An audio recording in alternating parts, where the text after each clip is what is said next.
ગુજરાતના ડુંગળીના ભજીયા કહો, મહારાષ્ટ્રના કાંદા ભજી કહો કે ફોરેનના ઓનિયન ફ્રીટર્સ કહો, આ ભજીયા તો બધાના જ ફેવરિટ છે.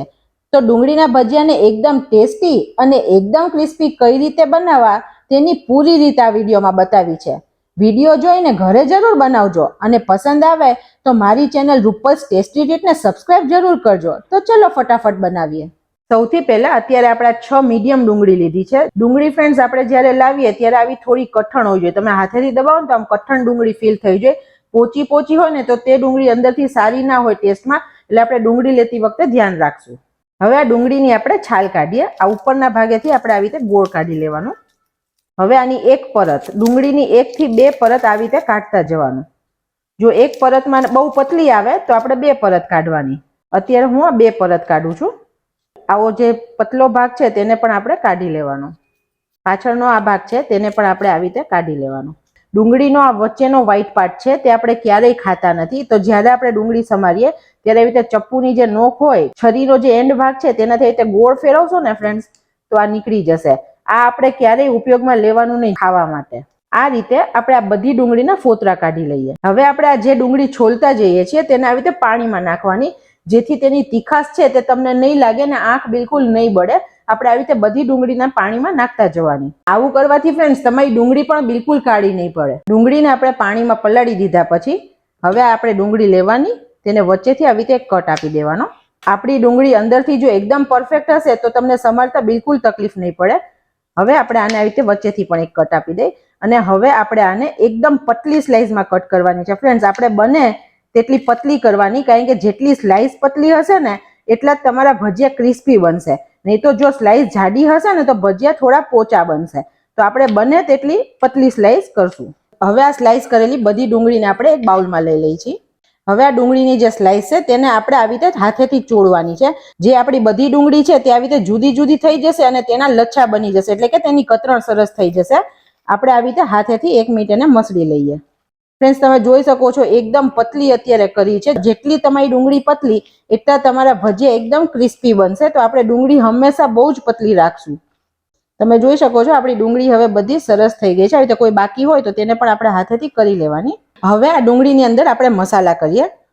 અત્યારે અડધી ચમચી જેટલું હું મીઠું ઉમેરું છું. નાની અડધી ચમચી મીઠું એડ કર્યું છે.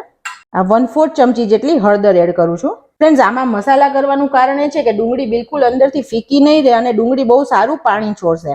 આ અડધી ચમચી જેટલું લાલ મરચું પાવડર એડ કરું છું અને આ 1 ચમચી લીંબુનો રસ એડ કરું છું. તમે લીંબુના રસની જગ્યાએ આમચૂર પણ લઈ શકો છો, પણ લીંબુ અવેલેબલ હોય તેથી અત્યારે મેં લીંબુનો રસ કર્યો છે.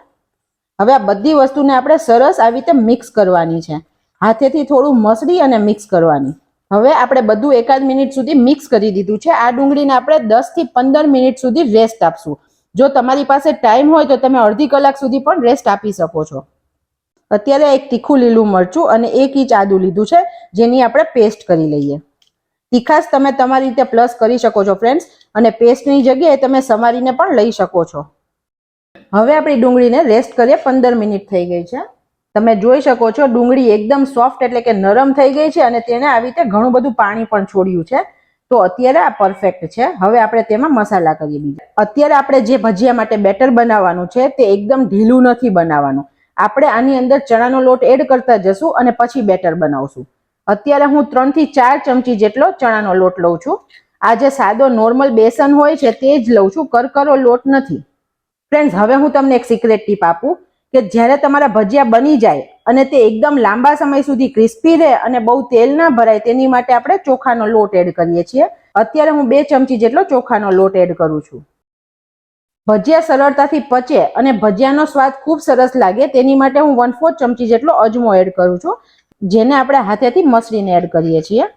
અજમો આવી રીતે હાથેથી ક્રશ કરીને એડ કરશું ને ફ્રેન્ડ્સ તેની ફ્લેવર બહુ જ સરસ આવશે. હવે આપણે આદુ અને મરચાની જે પેસ્ટ બનાવી તે એડ કરી દઉં છું. આ 1 ચમચી ધાણા જીરું પાવડર એડ કરું છું. તમને આખા ધાણાનો ટેસ્ટ ભાવતો હોય ને ફ્રેન્ડ્સ તો તમારે તેને થોડા વાટી અને પછી અધકચરો ભૂકો એડ કરી શકાશે. ભજીયાનો દેખાવ સારો થાય અને તેનો સ્વાદ પણ સારો થાય તેની માટે અત્યારે 1/4 ચમચી જેટલા સફેદ તલ એડ કરું છું. ભજીયાને સારી ફ્લેવર દેવા માટે 2 પિંચ જેટલી હિંગ એડ કરું છું.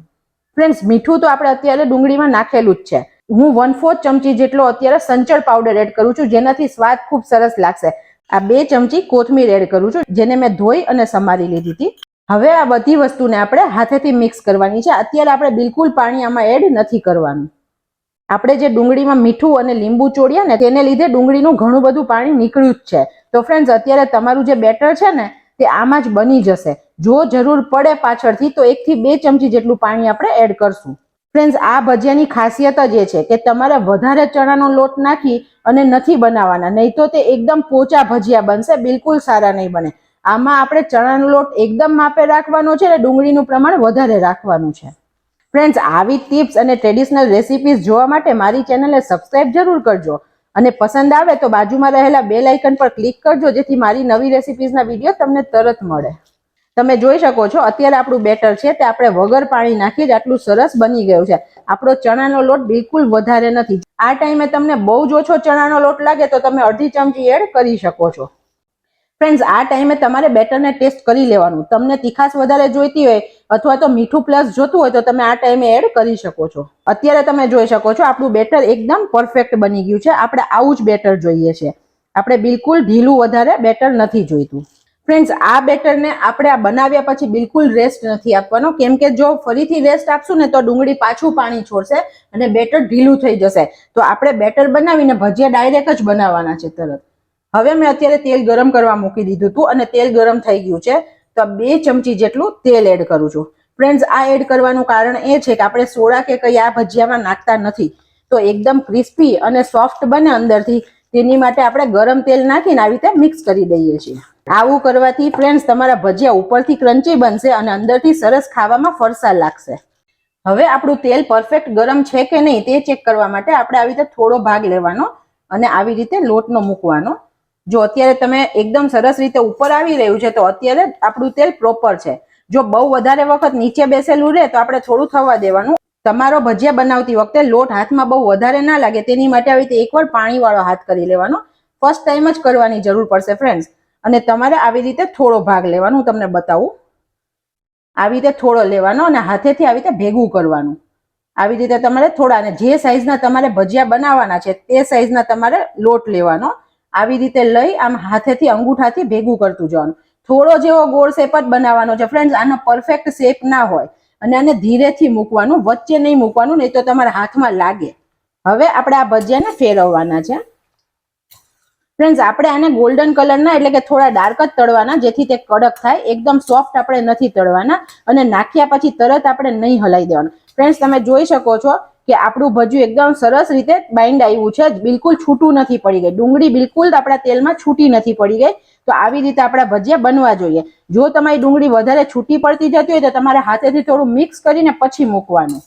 અત્યારે આપણા 2 ભજીયા રેડી થઈ ગયા છે, તેને આપણે કાઢી લઈએ. એકદમ ગોલ્ડન કલરના મસ્ત બન્યા છે. ફ્રેન્ડ્સ, આ ભજીયાને આપણે ક્યારેય વધારે પડતા ધીરા તાપે નહીં તળવાના. જો બહુ ધીમા તાપે તળશો ને તો બધું તેલ તમારા ડુંગળીના ભજીયામાં ભરાઈ રહેશે અને તમારા ભજીયા બિલકુલ સારા નહીં બને. આપણે મીડિયમ થી ફાસ્ટ તાપેને તળશું. હવે આને પણ આપણે કાઢી લઈએ છીએ. કોઈ પણ પેપરની ઉપર તમે આવી રીતે કાઢી શકો છો. તમે જોઈ શકો છો આપણા ભજીયા એકદમ સરસ ક્રિસ્પી બન્યા છે અને અંદરથી પણ સરસ ચડી ગયા છે. અત્યારે આપણે જે માપ લીધું તેનાથી 2 જણા જમી શકે તેટલા ભજીયા બની જશે.